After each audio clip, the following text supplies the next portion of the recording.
In this video, I'm going to be telling you how you're missing out on tens of thousands of dollars by not doing cold email as a B2B business. We're going to take cold email and compare it to the top other acquisition channels and see how it comes up against all the other popular ways of getting clients. Okay, so let's get into it. Now, first and foremost, I want to go ahead and set our terms. What exactly do I mean by cold email? Now, obviously, cold email as a definition is just the act of contacting people that you don't know using email. Okay.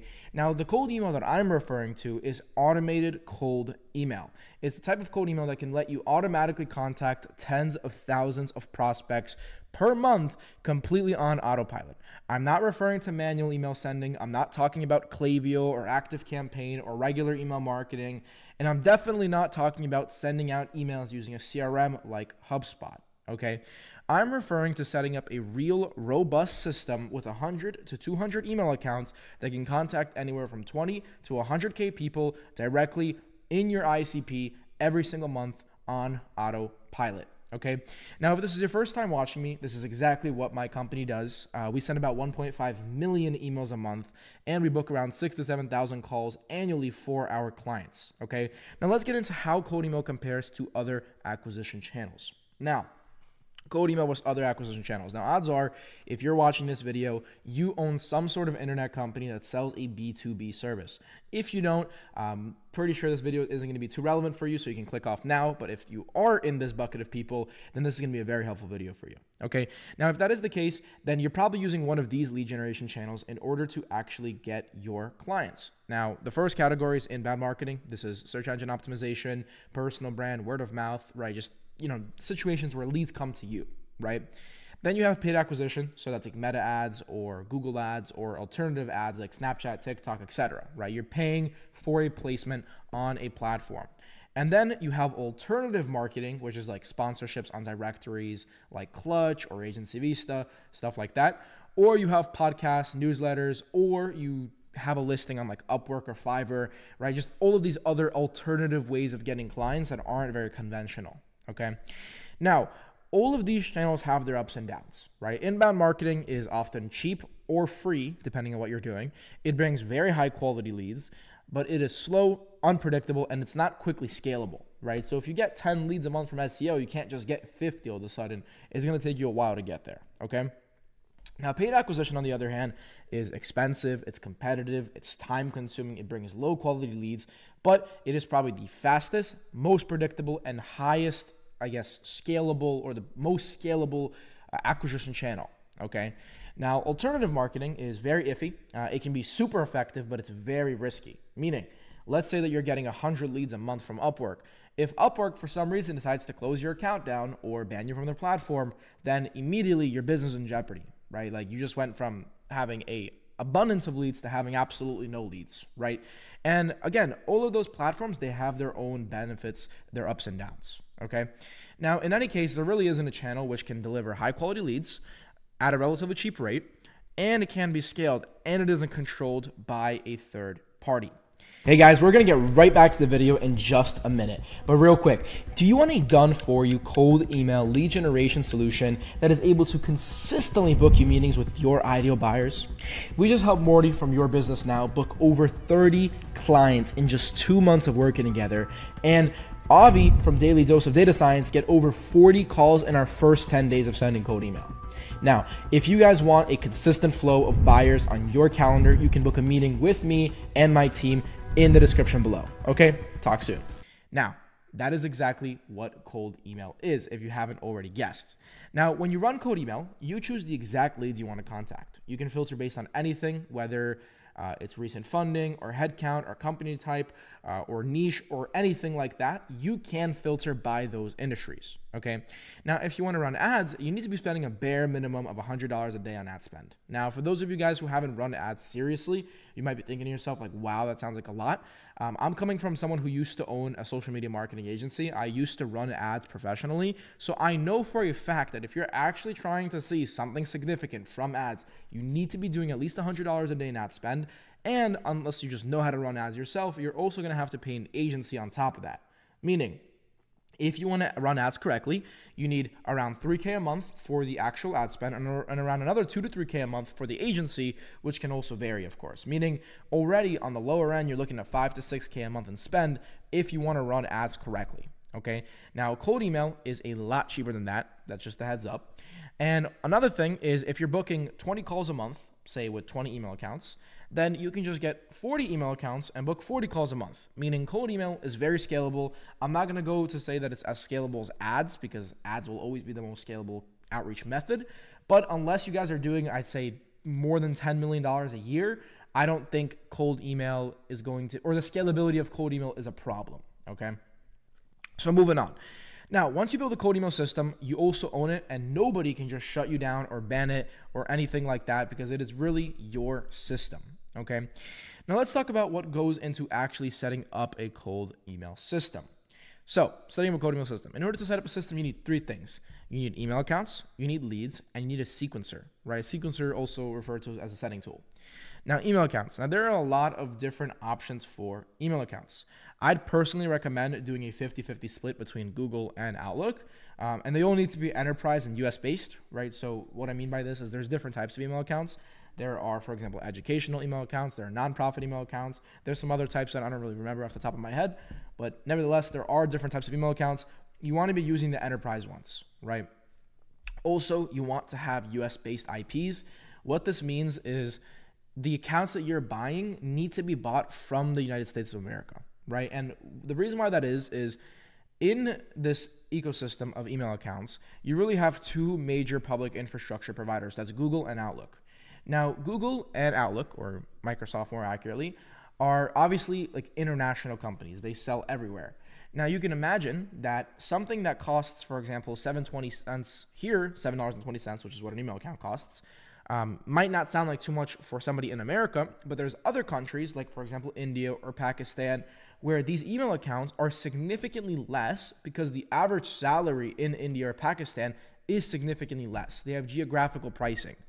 Now, what a lot of people started doing is they started thinking to themselves, okay, well, I can just change my IP address to India, buy email accounts in India for $2 an email account or whatever it is there, save 3.5 times more money, and send more emails for the same price.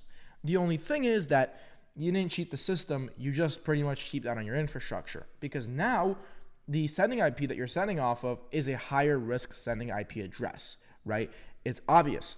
If you're looking to spam and do malicious cold email, you're obviously going to go with the cheaper option. And a lot of people do that, and therefore Indian and Pakistani IPs are typically associated with spam and will get you to have a worse deliverability score a lot quicker, okay? That's why we say you want to have only enterprise and US-based accounts, okay? Also, if you want to see a comprehensive guide on the different types of email infrastructure, you can check this video out below. I'm going to have this entire document in the description so you guys can review this on your own as well as see these videos. I'm not trying to make this video like 2 hours long, so I have all these topics individualized. So if you want to go view them, come here and take a look, okay? Now moving on, leads. Now getting cold email leads is actually a lot easier than you would think. There's actually huge databases like Apollo.io, which already have 300 million plus B2B leads. And in essence, you really just sign up for a subscription, you add your requirements, and you start building your list, right? Now you can check this video out right here that I have, which shows how an Apollo lead list strategy would look. Again, I don't want to get into the intricacies in this video because in this video, I just want to make you guys aware of why you should be doing cold email. But the most important thing is you can build very detailed lead lists with Apollo, especially if you use other tools in adjacent to Apollo, like Crunchbase, Agency Vista, Clutch, directories like that. But again, you can watch that video and you'll see exactly what I mean, okay? Then the most important thing I would say out of the 3 is actually what sequencer you choose. You need to choose the right sequencer because if you choose the wrong sequencer, everything else that you do will not matter. You need to make sure that you're choosing the right sequencer that will actually get you into the inbox. Now, again, I already do have a video on this. I'm not going to go over it in this video, but if you do want to find out what's right for you, then you can come watch this video and go from there. Okay. Now let's talk about the actual costs and the results of doing cold email. So the costs and potential results. Now I'm going to give you guys a rundown on how much cold email would cost you if you were to do it on your own. Now I'll explain what I mean by on your own, but just let's pay attention for now. So email accounts 100 email accounts from Google or Outlook directly would be $720 per month because each email account is around $7.20, right? These are US prices. Then domains, you're going to need 50 domains for those email accounts, which is going to cost you $550. This is considering you go with Pork Bun and their .com domains, okay? Now, for those of you who are unfamiliar why I'm doing 50 domains for 100 email accounts, this is just how email infrastructure is set up. I would honestly recommend you go watch a couple of other videos on my channel, and I've explained these concepts in depth in some of my other videos, but in essence, that's what you need to do if you want to do cold email correctly, okay? You'll also need a Smartly subscription, so that'll be around $100. You need leads, which will be around $250 for the month. And you have other expenses, which is going to be about $50. This is just like random stuff like million verifier to SMTP verify your leads, company name validating, like just stuff like that. Just very minuscule tech, but I'm going to still include it just to make this a fair comparison. Meaning the total cost for this setup would be $1,670 plus another $1,070 per month. And with that, you're going to be able to send 50,000 emails per month. Okay. Now, personally, we don't pay those prices because we have access to high volume sender rates. Now, for agency clients, we're obviously able to get all of these assets a lot cheaper than the public, which allows us to pass the savings on to our customers. But we're not going to count that here because it's not a fair comparison to what an individual would have. Okay. Now, here is what 50,000 emails a month actually looks like. So 50,000 emails a month will actually end up being anywhere from 16 to 25,000 unique leads contacted per month. Reason why that is because we have obviously a multi-step sequence. So when you contact a lead, you don't just send them one email. You'll send them one email and then one follow-up or two follow-ups, perhaps even more depending on what exactly you're doing. So you obviously need to count those follow-ups in your total email sent quantity as well. So again, if you contact 25,000 people and you have one initial email and one follow-up email, in total, you're sending 50,000 emails, right? And that's how we came up with that number. Now, in our agency, typically we would do like 2 to 3 step sequences. That's what we've seen work the best. So that's why I said anywhere from 16 to 25,000 unique leads contacted, okay? Now, if you contact 25,000 leads per month, you can book anywhere from 100 or anywhere from 10 to 100 calls per month, okay? It can even be more. It can sometimes even be less depending on what you're selling, but that's kind of the baseline. Okay. Now here are some of the past campaigns that we have ran just to give you guys an idea of what that would look like. For example, here you can see this is for an e-commerce marketing agency. We sent 7,000 emails, booked 12 calls.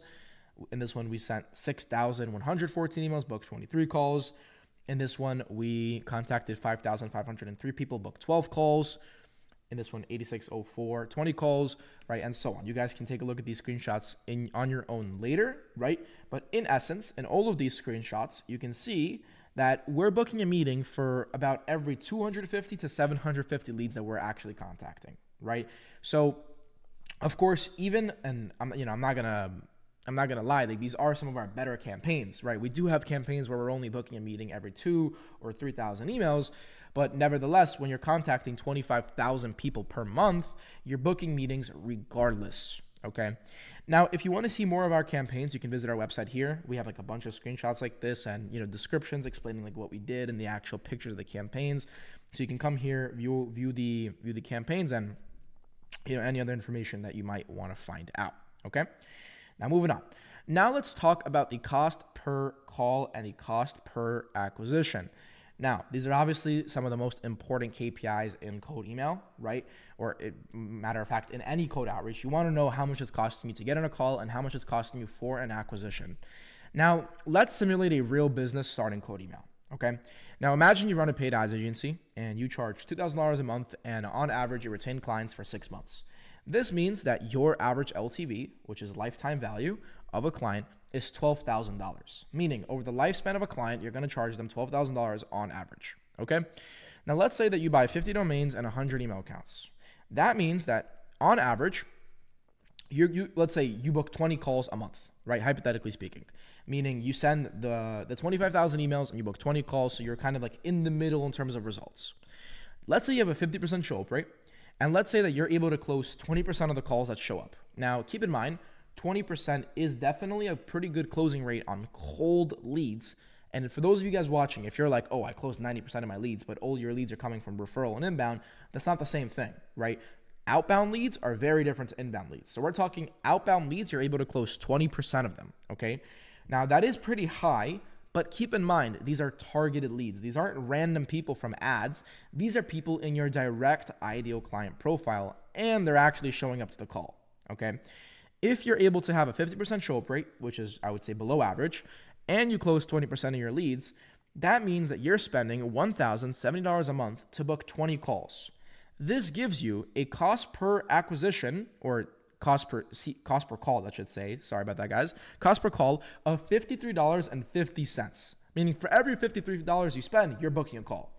And that means that if you're closing, again, at 20%, but only 50% are showing up, your cost per acquisition is $535, meaning effectively you need to book 10 meetings before you close one, okay? Now, if you're able to spend $535 to acquire a client that over their lifespan is going to pay you $12,000, you're effectively having a marketing system which is booking, or which is giving you a constant ROI of 22.42x, right? Meaning every dollar you're spending, you're getting back $22.42. That is a real marketing machine. And the best part about all this is no one actually controls the system. You own your email accounts. You own your data. You can use any of the sequencers. Even if Smartly were to shut down tomorrow, you can use instantly, or you can use any other sequencers in the market, right? So I'm hoping that everything's making sense. I know I went through a lot of content, but I didn't really go too deep into anything. My goal with this video is to just show you guys what you can possibly do with cold email. Because the thing with cold email is, unlike ads where you're just sending emails to everybody under the sun, hoping that one of those placements hits the right person, this is not like that. This is like door knocking. You're knocking on doors of very specific people that you know are physically potential ideal clients. And again, if you knock the doors of your ideal client profile and you keep doing it, you keep doing it, you keep doing it, at one point, someone's going to say yes to your offer. Keep in mind, we can get very, very targeted with our lead lists. You can target based on anything, whether it's funding, again, employee count, where the company is, anything like that. Again, if you watch the Apollo video, you'll see what I mean. So you're very, very, very niched down. Okay, so I hope everything I'm going over makes sense. And before we go, I'm just going to mention this real quick. If you guys do want done for you cold email and you own a B2B business and you're already doing over 20K a month in revenue and you want to scale using cold email, but you don't want to figure it out yourself, then you can consider applying to work with us. The process is very simple. We just book a free 30-minute outbound audit where we're going to talk about whether we can or cannot target your ideal client profile. We're going to talk about how we can make an effective script or offer to pitch to your prospects. And we're going to reference our past work to see if we've ever done anything similar, and we'll show you what has and has not worked, okay? Now, if it makes sense, we'll make you an offer. If not, then you just go and get 30 minutes of free coaching, okay? Either way, you come out on top. So if you're interested, you can book your free outbound audit below. And with that being said, I hope you guys enjoyed the video. Please like and subscribe if you did. Bye-bye.